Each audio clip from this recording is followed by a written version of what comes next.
जय हिंद साथियों, कैसे हैं आप सभी। होप करता हूं कि आप सभी ठीक होंगे, सेफ होंगे और सुरक्षित होंगे। कैसे हैं आप सभी, एक बार कमेंट सेक्शन में जरूर बताइएगा।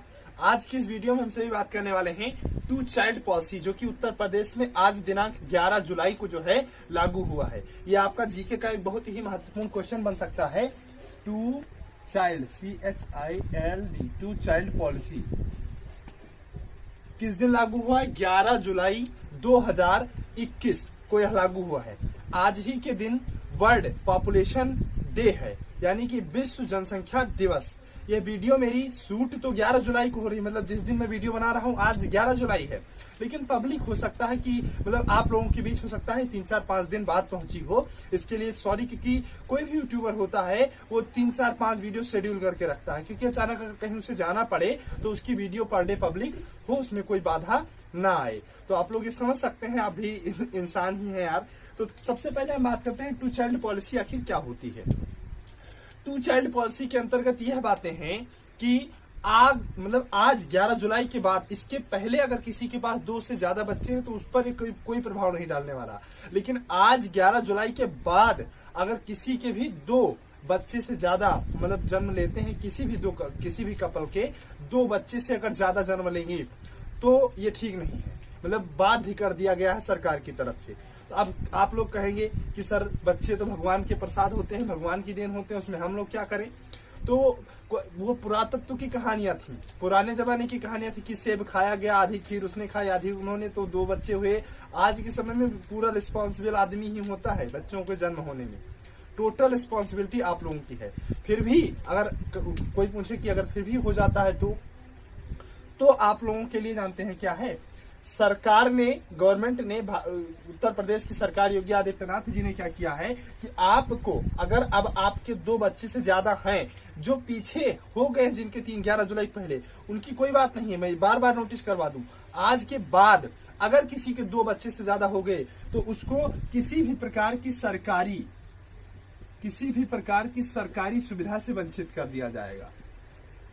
सरकारी सुविधा से वंचित कर दिया जाएगा। सरकारी सुविधा से वंचित करने से मेरा तात्पर्य है कि उस व्यक्ति को सरकारी नौकरी नहीं दी जाएगी। आप बोलेंगे कि सरकारी नौकरी तो ऐसे नहीं मिल रही है, क्या दिक्कत है, नहीं मिले तो आपको जानकारी के लिए मैं बता दूं कि आपको राशन नहीं मिलेगा, एम्बुलेंस सेवा नहीं मिलेगी, फ्री जो आपकी इलाज होता है डिस्ट्रिक्ट हॉस्पिटल में नहीं हो पाएगा, जो आपको राशन मिलता है फ्री उचित मूल्य की दुकान पर नहीं मिलेगा। मतलब ऐसी जितनी भी सरकारी सुविधाएं हैं उन सभी से आपको पूर्ण रूप से वंचित कर दिया जाएगा, इसमें कोई शक नहीं है। क्योंकि आपको मैं आंकड़े बता दूं, fertility rate, total fertility TFR, ये क्या होता है?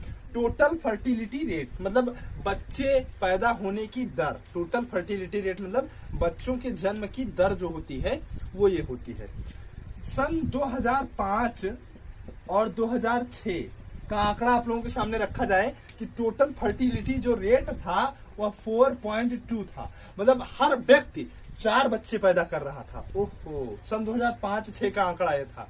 उसके बाद में धीरे धीरे आंकड़ा कुछ होता चला गया। सन 2019, सन 2020 का आंकड़ा इस समय का क्या है? 3.1, मतलब प्रति व्यक्ति 3 बच्चे पैदा हो रहे हैं उत्तर प्रदेश में। कितने? प्रति व्यक्ति 3 बच्चे पैदा, लगभग 3.1 ये औसत निकल के आता है, एवरेज ऐसा नहीं कि आधा बच्चा किसी का होता नहीं, एवरेज निकल के आता है कि प्रति व्यक्ति लगभग 3 बच्चे यहाँ पर पैदा होते हैं। तो अब आप बोलेंगे कि कितना होना चाहिए टोटल फर्टिलिटी रेट? तो WHO के अनुसार 2.1 अगर फर्टिलिटी रेट रहेगा, 2.1%, तो जितनी जनसंख्या किसी प्रदेश की है उतनी ही बनी रह जाएगी, न कम होगी न ज्यादा होगी। अगर अपनी जनसंख्या को बरकरार बनाए रखना है तो फर्टिलिटी रेट 2.1 होना चाहिए, WHO ने कहा है। क्यों होना चाहिए? क्योंकि कभी भी आप मतलब मानिए कि जब 2.1 की दर से बच्चे तो पैदा होंगे, लेकिन मरने वाले को कौन रोकेगा? कोई एक्सीडेंट से मरता है, कोई अपनी बुढ़े होकर मरता है, कोई किसी प्रकार से, कोई बीमारी से, कोई किसी प्रकार से मरने वाले हमेशा एकाध ज्यादा हो जाते हैं। तो इसीलिए 1 पॉइंट बढ़ा दिया गया है। हमेशा बच्चे 2 लोग मिलकर पैदा करेंगे, एक अकेला कोई कर नहीं सकता है। तो 2.1 अगर रहेगा तो जनसंख्या बराबर रहेगी। उत्तर प्रदेश की वर्तमान जनसंख्या 23.882 करोड़ हो चुकी, 1000 करोड़, मतलब 23.82 करोड़ जनसंख्या इस समय उत्तर प्रदेश की हो चुकी है। भारत की जनसंख्या बढ़ाने में सबसे महत्वपूर्ण भूमिका निभा रहा है अपना उत्तर प्रदेश, सबसे महत्वपूर्ण भूमिका निभा रहा है अपना उत्तर प्रदेश। तो क्या जो 2 चाइल्ड योजना है ये सिर्फ उत्तर प्रदेश में ही लागू हुई है? जी नहीं, ये आपकी 2 चाइल्ड योजना मध्य प्रदेश, उत्तराखंड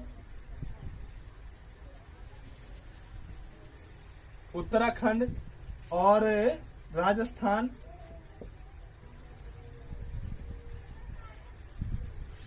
और महाराष्ट्र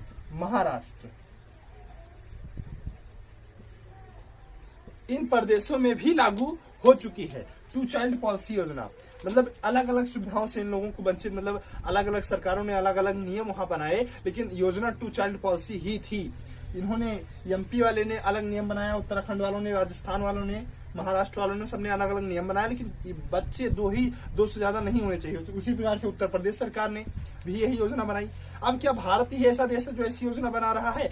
तो भैया भारत और चाइना 2 ही ऐसे देश हैं जिनकी जनसंख्या अनियमित रूप से बढ़ रही है, जिसको कहें अनियमित रूप से बढ़ रही है। चाइना इससे पहले 2 चाइल्ड पॉलिसी ला चुका था।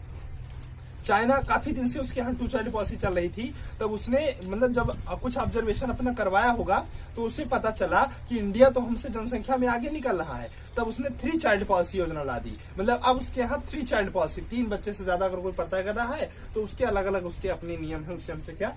लेकिन उत्तर प्रदेश को जनसंख्या कंट्रोल करना बहुत ही जरूरी है। आगे आने वाली वीडियोज में बताऊंगा कि क्या कारण है, जनसंख्या कंट्रोल से क्या क्या फायदे होंगे या भविष्य में क्या होने वाला है, क्या नहीं होने वाला है। आने वाली वीडियोज में मैं आप लोगों को जरूर इसके बारे में जागरूक करता रहूंगा। आज 11 जुलाई को 2021 को 2 चाइल्ड पॉलिसी योजना लगी हुई है। आज वर्ल्ड पॉपुलेशन डे भी है। तो होप करता हूं आप सभी ये सारी जानकारियां जो है समझ गए होंगे। मिलते हैं किसी नेक्स्ट वीडियो में, तब तक के लिए आप सभी को जय हिंद।